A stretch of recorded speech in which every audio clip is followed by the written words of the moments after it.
Hello everyone. In this lecture, we are going to start with the next chapter number 11 of class 10th maths book, that is area related to circles. है ना।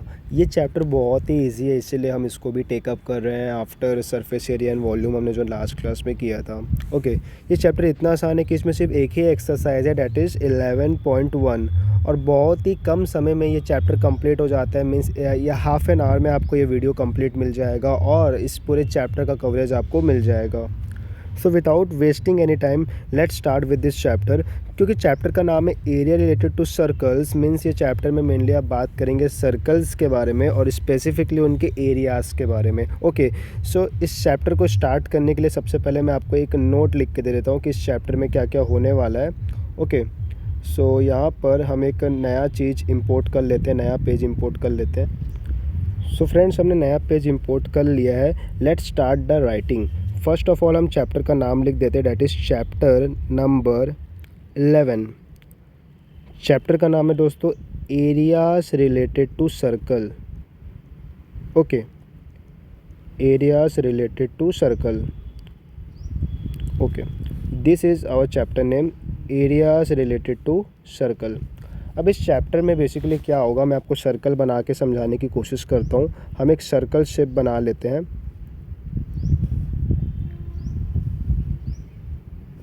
This is our circle my friends.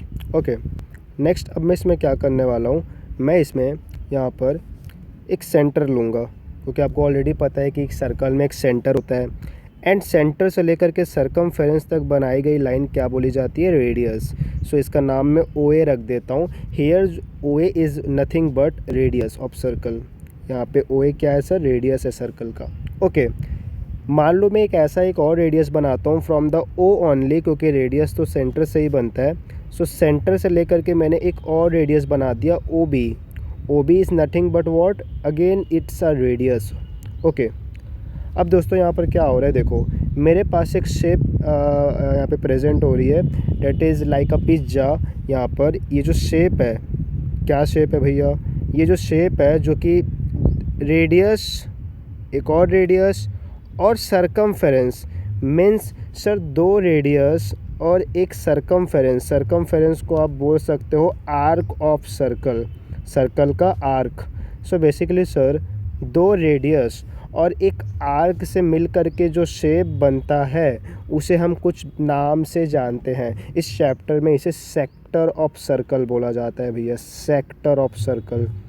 Okay, ये आपके लिए नई terminology है, class 9 तक ऐसा कोई सेक्टर नाम का वर्ड आपने नहीं सुना होगा। Basically it's a very easy topic. आप एक पिज्ज़ा की तरह सोच सकते हो कि एक पिज्ज़ा दिखता कैसा है सर, ऐसे ही दिखता है, जहाँ पर ऐसी एक स्लाइस निकाली जाती है और उसका शेप जस्ट सर्कल शेप का ही पिज्ज़ा होता है, और उसमें जो स्लाइसिंग की जाती है that is a radius, and जिस लास्ट हिस्से को टच करता है वो है आपका सरकमफेरेंस। सो बेसिकली एक सेक्टर का डेफिनेशन क्या आप बोल सकते हो कि सर एक ऐसा शेप जो दो रेडियस और एक आर्क ऑफ सर्कल से मिलके बना है। Okay, so it's about the sector of circle.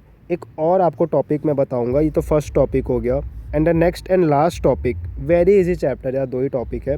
एक और मैं आपके लिए सर्कल बना देता हूँ, एक और हम सर्कल आपके लिए बनाते हैं इस बार रेड कलर का। ओके, अब यहाँ पर क्या होगा, अगेन मैं अपने पेन से यहाँ पर कुछ मार्किंग करूँगा इस सर्कल में। यहाँ पर मैं क्या करूँगा, आपने क्लास 9 में सीखा होगा कॉर्ड। सर एक सेंटर होता है, बट कॉर्ड सेंटर से नहीं जाता है, कॉर्ड तो कहीं भी बनाया जा सकता है। सो मैं यहाँ पे AB एक कॉर्ड बनाता हूँ। Okay, AB is nothing but a cord. Okay sir, अब इस कॉर्ड का काम क्या है, बेसिकली देखो कॉर्ड बनने से हमारा जो सर्कल अगेन दो पार्ट में डिवाइड हो जाता है, एक नीचे वाला हिस्सा है और एक ऊपर वाला हिस्सा है। ओके, नीचे वाला जो हिस्सा है ना और जो ऊपर वाला हिस्सा है, दोनों ही किससे बना है सर, एक कॉर्ड और एक सरकमफेरेंस से मिलके बना है। मैं आपको दिखा देता हूँ, एक कॉर्ड और एक सरकमफेरेंस यानी आर्क से मिलके बना है। चाहे ऊपर की बात करो या नीचे की बात करो, दोनों ही एक कॉर्ड और एक आर्क से मिलके बना है। सो इसको क्या कहते हैं, इसका भी एक नाम बताया जा रहा है। मैं यहाँ पे पहले लिख देता हूँ कि ये किससे मिलके बना है। सर अगर आपके पास एक कॉर्ड होती है और एक आर्क होती है, ओके, आपके पास एक कॉर्ड होती है और एक आर्क होती है, तो ऐसे शेप को हमारे चैप्टर में कहा जाता है sir segment of a circle. ऐसे शेप को क्या कहा जाता है सर, ऐसे शेप को कहा जाता है segment of a circle. So basically इस चैप्टर में आपको यही दोनों शेप के रिगार्डिंग डिस्कशन करने को मिलेगा। ओके, और इन शेप्स के साथ आपको करना क्या है मैं आपको बता दे रहा हूँ। इन्हीं शेप का दोस्तों आपको क्या निकालना है, एरिया निकालना है।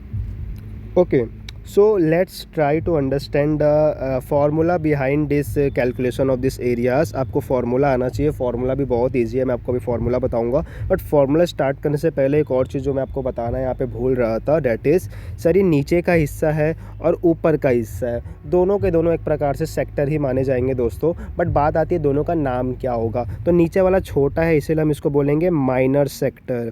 उसी प्रकार इस सेगमेंट में भी नीचे वाले को बोलेंगे माइनर सेगमेंट। ओके, और ऑब्वियसली ऊपर वाले को इसी का उल्टा बोलेंगे मेजर सेगमेंट। ओके, ऊपर वाले को क्या बोलेंगे, मेजर सेगमेंट, और यहाँ भी ऊपर वाले को बोलेंगे मेजर सेक्टर। सो एक छोटा सा नाम है जो आपको पता होना चाहिए। एग्ज़ाम में आपको क्वेश्चन ध्यान से पढ़ना है और देखना रहेगा कि क्वेश्चन आपसे कौन सा चीज़ को पूछ रहा है, चाहे वो माइनर पूछ रहा है या फिर मेजर पूछ रहा है, आपको देखना पड़ेगा। परफेक्ट। अभी तक आपने क्या सीखा कि सर दो रेडियस और आर्क से मिलके बनता है सेक्टर, एक कॉर्ड और आर्क से मिलके क्या बनता है, सेगमेंट। अभी आपने इतना सीख लिया। अब हम आगे बढ़ते हैं दोस्तों। आगे हम बात करेंगे इनके फार्मूलाज़ की और चैप्टर हो जाएगा ओवर। इतना जल्दी चैप्टर ओवर हो जाएगा। मैं यहाँ पे कलर चेंज कर लेता हूँ। दोस्तों बात करते हैं फार्मूला की। तो सबसे पहला फार्मूला है कि आप कैसे निकालोगे area of sector of circle. मैं सिंपल यहाँ पे area of sector of circle लिख रहा हूँ। जो इसका नामकरण है मैं आपको बाद में बताऊंगा with the help of one question. Simple सा फार्मूला है दोस्तों कि आप कैसे एरिया निकालोगे किसी सेक्टर का। तो मैं बात करता हूँ कि देखो sector is nothing but a part of a circle. Sir ये जो सेक्टर है ये इसी सर्कल का पार्ट है और सर्कल का एरिया होता है पाई आर स्क्वायर। ओके, पूरे सर्कल का एरिया होता है पाई आर स्क्वायर और ये तो जस्ट उस सर्कल का हिस्सा है। तो अब हम लोग क्या करेंगे, यूनिटरी मेथड लगाएंगे। अपने को पता है कि सर पूरा सर्कल बनता है 360 डिग्री का, तो हम ये देखेंगे कि इस सर्कल में कितना डिग्री सेक्टर ले रहा है। मतलब ये जो सेक्टर है ये कितना डिग्री का एंगल बना रहा है। मान लो ये सेक्टर बना रहे हैं 60 डिग्री का एंगल, तो अपन का जो फार्मूला हो जाएगा वो क्या होगा, सर हम पूरे जो सर्कल का एरिया का फॉर्मूला है उसको डिवाइड करेंगे 360 से और मल्टीप्लाई करेंगे 60 से। क्यों? क्योंकि यूनिटरी मेथड लगाया जा रहा है। ये सेक्टर एक सर्कल का हिस्सा है, सर्कल का एरिया होता है पाई आर स्क्वायर। टोटल डिवाइड करेंगे 360 से और 60 से मल्टीप्लाई, क्योंकि आपका जो सेक्टर है वो 60 डिग्री कैप्चर कर रहा है। मीन्स यार जस्ट यूनिटरी मेथड आप लगा रहे हो यहाँ पे। मैं आपको लिख के दे देता हूँ कि जो सर ये जो सेक्टर का एरिया का जो फॉर्मूला होता है वो क्या होता है, theta upon 360 pi r square. Theta is nothing but angle. आपको क्वेश्चन में एंगल दिया रहेगा, आप उस एंगल को यहाँ पे पुट कर देना। Very easy formula. Okay, next हम आते हैं भैया, एक और फार्मूला होता है area of segment of circle. कि भाई अब सेगमेंट का कैसे एरिया निकालेंगे, क्योंकि यहाँ पर हमने दो टॉपिक सीखा है, सेक्टर का तो सीख लिया, अब सेगमेंट का बताओ। तो सेगमेंट का एरिया कैसे कैलकुलेट होगा, अब हम ये सीखने वाले हैं। सो दोस्तों सेगमेंट का एरिया निकालने के लिए आप सेगमेंट पे फोकस करेंगे। तो मैं आपको एक चीज़ बताऊँगा, यहाँ पर जो हमारा सेगमेंट है इसके पास है एक सेंटर। सेंटर से अगर मैं यहाँ पे मान लो रेडियस बना देता हूँ तो यहाँ पर क्या होगा, मैं आपको मार्किंग करके बता रहा हूँ। सर ये एक प्रकार से सेक्टर की तरह दिखाई देगा। ओके, बट मेरा सेगमेंट तो सिर्फ नीचे वाला हिस्सा है, तो मैं क्या करूँगा, एक सेक्टर का एरिया से माइनस कर दूँगा इस ट्रायंगल का एरिया। ओके, देखो सेगमेंट ये वाला पार्ट है, आपको इसी पार्ट का एरिया निकालना है, बट डायरेक्टली कोई फार्मूला नहीं है। हमने क्या सीखा है, सेक्टर का फार्मूला निकालना सीखा है। तो हम क्या करेंगे, सेम सेक्टर का फार्मूला लगाएंगे, बट जो ये ऊपर में ट्रायंगल बन रहा है ना इसे हम माइनस कर देंगे। तो क्या फार्मूला बनेगा, देखो मैं आपको लिख के बता देता हूँ। सर अगर आपको सेगमेंट का एरिया निकालना है तो आप क्या करोगे, एरिया ऑफ सेक्टर ले लोगे सबसे पहले तो, और उसमें से माइनस कर दोगे area of corresponding triangle. Corresponding मतलब उससे जुड़ा हुआ ट्रायंगल। Okay, very easy. अब सर ये ट्रायंगल का एरिया कैसे निकलेगा, तो ये तो बहुत ही इलॉजिकल बात हो गई, क्योंकि आप बचपन से सीखते आ रहे हो ट्रायंगल का एरिया कैसे निकलता है। मैं आपको एक आइडिया दे देता हूँ। लाइक सर अगर ट्रायंगल का एरिया आपको निकालना है, सर अगर ये ट्रायंगल राइट एंगल ट्रायंगल अगर ये ट्रायंगल राइट एंगल ट्रायंगल हुआ, मतलब 90 डिग्री वाला ट्रायंगल हुआ, तो इसका एरिया होगा half into base into height. ये सब बचपन में पढ़े हो। अगर ये ट्रायंगल सर 60 डिग्री वाला हुआ, मतलब सर ये इक्विलेटरल ट्रायंगल हो रहा है। क्यों? क्योंकि देखो भाई, अगर आपका सेंटर में 60 डिग्री बनेगा, तो आपने 9 क्लास में पढ़ा है कि सर अगर आपकी साइड इक्वल होती है तो आपके नीचे के एंगल भी इक्वल होते हैं। मतलब अरे भाई, दोनों साइड आपके रेडियस ही तो है, और अगर दोनों साइड इक्वल है तो दोनों एंगल भी तो इक्वल हो जाएंगे ना। सर यहाँ पे 60 बना तो यहाँ पे भी 60 ही बनेगा, क्योंकि तीनों का सम होता है सर 180 डिग्री, और 180 का 3 से डिवीज़न होगा तो 60 ही आएगा। मीन्स अगर सेंटर में एंगल 60 बन रहा है तो ट्रायंगल कौन सा है? Equilateral triangle. और इक्विलेटरल ट्रायंगल का एरिया कैसे निकलता है ये भी आपने बचपन में सीखा होगा, √3/4 side square. Okay, so basically कोई भी एंगल हो आप एरिया निकाल सकते हो। देखो मेजॉरिटी केस में ना 90 और 60 ही आता है। अदर केसेस में आपको ना मैं एक तरीका बताऊंगा, आज की इस वीडियो में उसको कवर नहीं करेंगे, बिकॉज वो ट्रिग्नोमेट्री रिलेटेड चीज़ रहती है, वो आप चैप्टर अभी पढ़े भी नहीं हो ट्रिग्नोमेट्री, तो उसे बाद में कवर करेंगे। मेनली क्वेश्चन हम बनाएंगे 90 और 60 डिग्री वाला। ओके, सो इस पर ज़्यादा अभी फोकस मत करो, मेन कॉन्सेप्ट पे फोकस करो जो पहली बार पढ़ लो, that is area of segment of circle. Segment का एरिया कैसे निकलेगा? सेक्टर का एरिया निकाल के ट्रायंगल का एरिया आपको माइनस करना होगा। सो फ्रेंड्स, इसी के साथ हमारा एरिया का टॉपिक तो कंप्लीट होता है, बट क्योंकि चैप्टर छोटा सा है, इसमें एक और आपको एक फार्मूला देखने को मिलेगा। एक और फार्मूला मैं आपको लास्टली लिख के बता रहा हूँ। सर कई बार क्वेश्चन आपसे पूछता है कि आप ना बता दो लेंथ, किसका length? Of arc of sector of circle. बाप रे, बहुत बड़ा नाम है, बट कॉन्सेप्ट बहुत ही ईजी है। देखो इस बार आपको क्या निकालना है? लेंथ निकालना है, बट किसका? आर्क का लेंथ निकालना है, आर्क ऑफ सेक्टर। मैं आपको ऊपर जाके बताता हूँ। देखो यहाँ पर आपके पास जो सेक्टर है ना, इसका इतना हिस्सा का आपको लेंथ निकालना है, मतलब जो सरकमफेरेंस वाला पार्ट है उसकी लंबाई कितनी है वो आपको निकालना है। ओके, और सिमिलर आप बात करोगे सेगमेंट में तो भी आपको यही लाइन देखने को मिलेगा कि आपको इतने हिस्से का लेंथ निकालना है। सो भाई ये जो लेंथ है वो किसका पार्ट है? सर ये पार्ट है सरकमफेरेंस का, और सर्कल का सरकमफेरेंस कितना होता है? 2πr। तो वेरी इजी, आपने जैसे एरिया ऑफ सेक्टर में यूनिटरी मेथड लगाया था वैसे ही इस बार सरकमफेरेंस में लगा दो। मतलब θ/360 2πr आपका फॉर्मूला हो जाएगा लेंथ ऑफ आर्क निकालने का। भाई क्योंकि जो आर्क है वो भी तो आपके सर्कल का पार्ट है, और पूरा सर्कल को तो आपको लेना नहीं है, आपको जस्ट इतना ही वाला आर्क को लेना है। तो आप भी क्या करोगे? अगेन जितना एंगल आर्क में आ रहा है उतने का आप यूनिटरी मेथड लगा दोगे। वेरी इजी, आपको मैं लिख के बता देता हूँ। यहाँ पर मैं आपको लिख के बता देता हूँ कि इसका फॉर्मूला क्या होगा सर। θ/360 × 2πr। बेसिकली आप क्या करोगे? पूरे सरकमफेरेंस का प्रोपोर्शनेट कर दोगे, यूनिटरी मेथड लगा दोगे, जितना आपको चाहिए उतना आप ऊपर रखोगे और टोटल आप नीचे रखोगे। परफेक्ट है। ओके, अगर आपकी किस्मत ख़राब हुई तो एक लास्ट में बोनस फार्मूला बता रहा हूँ। बेसिकली ये आपको बुक में नहीं मिलेगा, एग्ज़ाम में 1-2 बार आ चुका है। क्वेश्चन आपको बोल सकते हैं कि आप परिमीटर निकाल दो। किसका? परिमीटर निकाल दो सेक्टर ऑफ सर्कल का, सेक्टर ऑफ सर्कल का परिमीटर निकाल दो। ओके, ये एक बार एग्ज़ाम में आया था कि आपको परिमीटर निकालना है सेक्टर ऑफ सर्कल का। तो मैं आपको इसका लॉजिक बता देता हूँ कि आप ये कैसे निकालोगे। देखो परिमीटर का मतलब वो होता है कि जो भी आपका शेप है वो सब का आप लेंथ बता दो। तो आपका सेक्टर दिखता कैसा है सर? ऐसा दिखता है। तो इस शेप में सर आपने अभिच्य लेंथ ऑफ आर्क निकालना सीखा, तो नीचे वाला आपने निकालना सीख लिया है। और क्या आ रहा है सर? इस सेक्टर में ये दोनों रेडियस भी तो आ रहे हैं, तो आप परिमीटर में लेंथ ऑफ आर्क को भी लोगे और ये दोनों रेडियस को भी लोगे। ये था इस टीचर का, यानी टीचर के क्वेश्चन पूछने का तरीका। वो जानना चाह रहा था कि बच्चों ने बचपन में परिमीटर सही से पढ़ा है कि नहीं, और उन्होंने एग्ज़ाम में क्वेश्चन दे दिया। सो क्वेश्चन बिल्कुल भी मुश्किल नहीं था, आपको बस बचपन की जो यादें हैं उसको एक बार फिर से सोचनी थी अच्छे से कि परिमीटर का लॉजिक क्या होता है। क्योंकि तो परिमीटर में दोस्तों क्या होता है, जो भी चीज़ आपका शेप का पार्ट है वो सबको आपको कंसीडर करना है। मीन्स आप ऊपर का फॉर्मूला को तो लोगे, आप लेंथ ऑफ आर्क को लोगे, प्लस आपने दोनों रेडियस को भी ऐड कर लेना है। एक रेडियस का डबल 2r।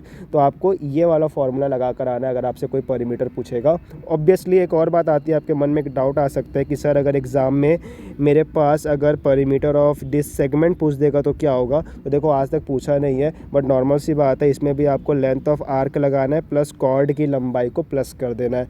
अरे एकदम आप क्लास 10th में हो, आपको एग्ज़ाम में थोड़ा मोड़ा अगर न्यू भी वैरायटी का क्वेश्चन आ गया तो आपको सोचना पड़ेगा। मेरे अकॉर्डिंगली आउट ऑफ सिलेबस कभी कोई चीज़ आती नहीं है, और अगर आ भी जाती है तो आप आराम से एज अ नॉर्मल पर्सन उसको सोच करके हैंडल कर सकते हैं। सो फ्रेंड्स, इस चैप्टर में जो भी फॉर्मूला था मैंने आपको बता दिया, और ये चैप्टर हो जाता है ओवर। आपको ये नोट्स मिल जाएगा जैसे ये चैप्टर कंप्लीट होता है, और हो ही गया समझ लो इस लेक्चर में। अब मैं आपको एग्जांपल सॉल्व करके बताऊंगा, और आपका काम रहेगा आप अपने घर में जो भी एक्सरसाइज से रिलेटेड क्वेश्चन है उसको आप अपने से ट्राई करके सॉल्व करने की कोशिश करेंगे। सो चलिए हम अपने बुक में चलते हैं, और हम अपने बुक में देख लेते हैं कि हमारे पास क्या क्वेश्चन है। तो देखो, सबसे पहले मैं मार्किंग भी कर लेता हूँ कि बुक ने एरिया ऑफ सेक्टर का फॉर्मूला आपको सिखाया है। फिर आपने लेंथ ऑफ आर्क निकालने का फॉर्मूला आपको बुक ने सिखाया। उसके बाद देखो माइनस कर एरिया ऑफ ट्रायंगल मतलब सेगमेंट का फॉर्मूला आपने बुक ने सीख लिया। ओके, नेक्स्ट आता है दोस्तों एग्जाम्पल नंबर 1। ऑब्वियसली आपके पास बुक में 2 ही एग्जाम्पल है, और जिसमें से मैं फर्स्ट वाला बताऊंगा, क्योंकि सेकंड वाला एग्जाम्पल अभी मैं बता भी नहीं सकता ना आपको समझ में आएगा। क्यों? क्योंकि सर बीच में बन रहा है 120 डिग्री। हमने अभी जस्ट 60 और 90 डिग्री का ही सीखा है। अगर सेंटर में 120 बन जाता है तो थोड़ा ट्रिग्नोमेट्री से रिलेटेड आपको सॉल्व करना पड़ता है। मेनली यहाँ पे ट्रायंगल का ही एरिया निकालना कॉम्प्लिकेटेड है, बाकी तो आप आराम से अपना जो भी काम है, जैसे कि इसमें पूछा है सेगमेंट का एरिया निकालो, तो ये जो ब्लू कलर का पार्ट है वो आपका सेगमेंट है। इसका एरिया आप कैसे निकालते हो? सर सेक्टर में से हम माइनस करते हैं ट्रायंगल का एरिया। तो सेक्टर का एरिया तो आप इजीली निकाल सकते हो, बट ट्रायंगल का एरिया निकालना थोड़ा सा कॉम्प्लेक्स है यहाँ पर, जो कि अभी आपको समझ में नहीं आएगा, इसीलिए हम अभी इसको स्किप करेंगे। ऑब्वियसली जब हम ट्रिग्नोमेट्री पढ़ लेंगे तब मैं अलग से वीडियो बना दूंगा। ये ज़्यादा मुश्किल क्वेश्चन नहीं है, बट इसके लिए आपको ट्रिग्नोमेट्री की नॉलेज होनी चाहिए। अभी हम सिर्फ डिस्कशन करेंगे एग्जाम्पल नंबर 1, जो कि एक नॉर्मल क्वेश्चन है। इसमें कोई भी वर्ड प्रॉब्लम रिलेटेड कॉम्प्लेक्सिटी नहीं है, ये एक डायरेक्ट क्वेश्चन की तरह आपको दिखाई देगा। तो चलिए स्टार्ट करते हैं। सो दोस्तों, इस क्वेश्चन में आपको बोला है आप एरिया निकाल दो सेक्टर का। यहाँ पे देखो आपको एक सेक्टर बना के दिया गया है जिसमें 30 डिग्री है। ओके, 30 डिग्री एंगल है। रेडियस भी आपको दे दिया गया है। ओके, और पता कर दो एरिया ऑफ मेजर सेक्टर। तो छोटा वाला भी पता कर दो और इसके बाहर का ऊपर वाला भी पता कर दो। नॉर्मल सी बात है, कोई भी सेक्टर हो आपको तो देखो 2 ही चीज़ पता होना चाहिए फार्मूला के लिए, एंगल और रेडियस। तो फार्मूला क्या होता है सर? θ/360 πr²। एंगल आपको 30 दिया हुआ था और रेडियस भी आपको दिया है, प्लस पाई की वैल्यू आपने 3.14 लेनी है, क्वेश्चन ने आपको मेंशन कर दिया है। तो आप इसको सॉल्व करोगे तो आपका आंसर आ जाएगा। ओके, नेक्स्ट आता है दोस्तों, आपको जो है मेजर सेक्टर का भी एरिया निकालना था। तो आपके पास 2 रास्ते हैं। आपको बाहर का अगर निकालना है तो आपके पास 2 रास्ते हैं। या तो पूरे सर्कल का एरिया निकाल के छोटे वाले को माइनस कर दो तो बाहर वाला आ जाएगा। ये देख लो, ये वाला पार्ट। सर पूरे सर्कल के एरिया में से ऊपर वाले सेक्टर का एरिया माइनस कर दो तो आपको मिल जाएगा। या तो आप इसी फॉर्मूले से निकाल सकते हो। कैसे बताऊं? पूरा सर्कल होता है 360 डिग्री का, जिसमें से 30 डिग्री हमारा छोटा वाला है, तो बाकी 330 डिग्री पे फॉर्मूला लगा दो, है ना। बाकी 330 डिग्री पे फॉर्मूला लगा दो और आपका आंसर आ जाएगा। एग्ज़ाम में आप ये वाला कर लो, ये ऑल्टरनेटिव वाला मत करो, बिकॉज आपको टाइम मैनेज करना होगा, और मेरे अकॉर्डिंगली ये ज़्यादा बेटर है कैलकुलेशन के लिए, है ना, क्योंकि इसमें ज़्यादा डिवीज़न आपको करना नहीं पड़ेगा। ओके, सो एग्ज़ाम में आप ये दोनों मेथड को आप फॉलो करोगे, मेरा रिकमेंडेशन यही रहेगा। प्लस मैंने आपको बोला है कि जब मैं सॉल्व कराऊंगा तो आपको नामकरण करना सिखाऊंगा, सेक्टर का नाम कैसे रखा जाता है। तो देखो यहाँ पे जो सेक्टर है दोस्तों, यहाँ पे इसके पास एक सेंटर रहता है, और यहाँ पे जो भी आर्क होती है उसका स्टार्टिंग और एंडिंग पॉइंट होता है, प्लस बीच में आपको एक डॉट लगाना ही पड़ता है। मतलब जो सेक्टर का जो नाम होता है वो 4 लेटर से मिलके बनता है। OAPB इसका नाम है, इसलिए देखो हर जगह यहाँ पे OAPB लिखा गया है। मीन्स जो भी सेक्टर होता है ना दोस्तों, उसका 4 नाम होता है। एक उसका सेंटर नाम, एक उसका starting and ending of arc, और एक बीच का नाम। मीन्स सेक्टर का नाम जनरली 4 लेटर्स का होता है। आप जब भी एग्ज़ाम में खुद से फिगर बनाओगे तो आपको सेक्टर का नाम जो है जनरली 4 लेटर्स का रखना होगा। यही मेरी रिकमेंडेशन है। ओके, सो यही आपका एक सिंपल सा क्वेश्चन था आपका, तो भाई चैप्टर ही कंप्लीट हो गया। अब एक बार मैं आपको ना एक्सरसाइज के भी क्वेश्चन दिखा देता हूँ, ताकि आप जब अपने से प्रैक्टिस करो तो आपको डर ना लगे। और हाँ, एक और मेरा इंपॉर्टेंट जो है बात मैं आपको बताना चाहता हूँ, जनरली इस चैप्टर का जो आंसर होता है ना वो फ्रैक्शन में आता है या रूट में आता है, तो आपको घबराने की ज़रूरत नहीं है। आप भी अपना आंसर फ्रैक्शन में ला के छोड़ सकते हैं, टीचर आपको फुल मार्क्स देगा। एग्ज़ाम में कभी भी इस रूट को सॉल्व करने मत बैठ जाना, बहुत दिक्कत हो जाती है। या कभी भी फ्रैक्शन को डेसिमल में डिवाइड करने बैठने मत बैठना। मतलब बेसिकली आपको क्या करना है, देखो जैसा भी आंसर आ रहा है ना यार, चाहे वो फ्रैक्शन में हो या रूट में, वैसे ही लाके छोड़ देना है, बिकॉज इस चैप्टर में जनरली आंसर आपको ऐसे ही देखने को मिलेंगे। ओके, चलिए स्टार्ट करते हैं डिस्कस करना एक्सरसाइज। देखो फर्स्ट क्वेश्चन तो डायरेक्टली सिंपल है, आपको एरिया ऑफ सेक्टर निकालना है, रेडियस भी दे दिया है, एंगल भी दे दिया है। नेक्स्ट क्वेश्चन इंटरेस्टिंग है दोस्तों, यहाँ पर भी आपको एरिया निकालना है क्वाड्रेंट का। और आपको सरकमफेरेंस दे दिया है। देखो सरकमफेरेंस 2 पाई आर होता है, इसको सॉल्व करने से आपको क्या मिल जाएगा सर, रेडियस मिल जाएगा। तो इस हिस्से से तो आपको रेडियस मिल जाएगा। बट एंगल क्या है, क्वाड्रेंट मतलब सर 90 डिग्री, मतलब इस बार जो सेक्टर है ना वो 90 डिग्री वाला है, और 90 डिग्री को आप क्वाड्रेंट बोलते हो। आपने 9th क्लास में ग्राफ बनाया है ना, उसको क्वाड्रेंट बोलते हैं। सो बेसिकली एंगल है 90 डिग्री और रेडियस आपको यहाँ से मिल जाएगा, और आप एरिया ऑफ क्वाड्रेंट यानी सेक्टर निकाल सकते हो। नेक्स्ट आता है दोस्तों थर्ड क्वेश्चन, जहाँ पर आपके पास जो है एक क्लॉक वाला क्वेश्चन है। आपको बताना है कि कितना एरिया जो है मिनट हैंड 5 मिनट्स में कवर करेगा। मीन्स एक क्लॉक है दोस्तों, और आपको बताना है कि जस्ट 5 मिनट्स में कितना एरिया कवर करेगा। एक प्रकार से सेक्टर वाला ही क्वेश्चन है, और सेक्टर वाले क्वेश्चन को सॉल्व करने के लिए आपको 2 चीज़ चाहिए होती है, डेट इज़ रेडियस और एंगल। तो रेडियस तो आपको दे दिया है 14, क्योंकि जो घड़ी का जो लेंथ है, मतलब जो घड़ी का जो हाथ है, वही आपका क्या बन जाता है सर, रेडियस बन जाता है। बट एंगल कितने का है ये कैसे पता करेंगे, तो वही यूनिटरी मेथड आप लगाओ भाई। यूनिटरी मेथड कैसे लगाओगे मैं आपको बता देता हूँ। देखो पूरा जो क्लॉक होता है ना वो 60 मिनट्स का होता है। मैं 60 मिनट्स में वो पूरा राउंड कवर कर लेता है। तो दोस्तों आप 60 से डिवाइड करोगे, और आपको कितने मिनट का चाहिए, 5 मिनट्स का, तो आप 5 से मल्टीप्लाई करोगे। बट किसको डिवाइड करेंगे भाई, एंगल को। आपको अल्टीमेटली क्या चाहिए, एंगल ही चाहिए ना। तो आप सर्कल का जो एंगल होता है वो 360 होता है।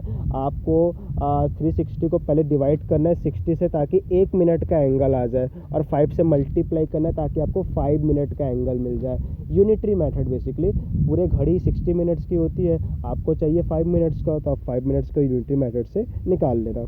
नेक्स्ट क्वेश्चन डायरेक्ट है, 5th वाला भी डायरेक्ट क्वेश्चन है। आपको डायरेक्टली एरिया और सेगमेंट और सेक्टर का निकालने के लिए बोला जा रहा है। 6th में क्या हो रहा है, देखो आपके पास रेडियस दिया है और 60 डिग्री बन रहा है सेंटर में।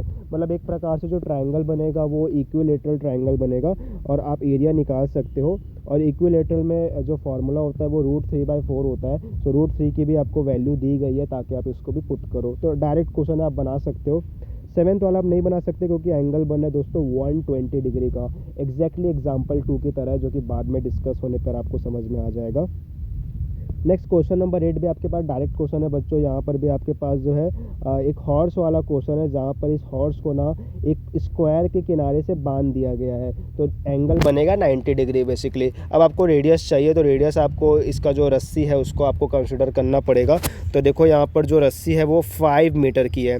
स्क्वायर का साइड से आपको कोई लेना देना नहीं है, बेसिकली आपको सिर्फ इस सेक्टर का एरिया निकालना है। तो आपको जस्ट इस रोप से मतलब है।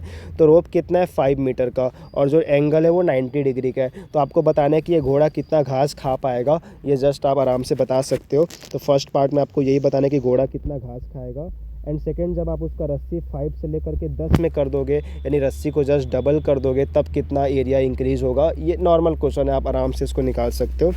इसी प्रकार दोस्तों 9, 10, 11 और जो भी है 12th वाला भी आप आराम से बना सकते हो। सारे में आपको एंगल और रेडियस आपको दी गई है। 14 आपका एक MCQ है, जो कि कभी कभी एग्ज़ाम में आता ही नहीं है, तो आप इसको इग्नोर भी कर सकते हो। बाकी सब मेरा रिकमेंडेशन है कि आप इसको सॉल्व करोगे। समरी पेज पे भी कुछ खास आपको दिया नहीं है, फॉर्मूला ही दिया हुआ है। So it's a very easy chapter. मैं आशा करता हूँ कि आपको इस सब पूरा चैप्टर का लॉजिक समझ में आया होगा, और आप अपनी प्रैक्टिस आराम से कर पाएंगे। कोई भी डाउट है तो आप कमेंट में पूछ सकते हैं।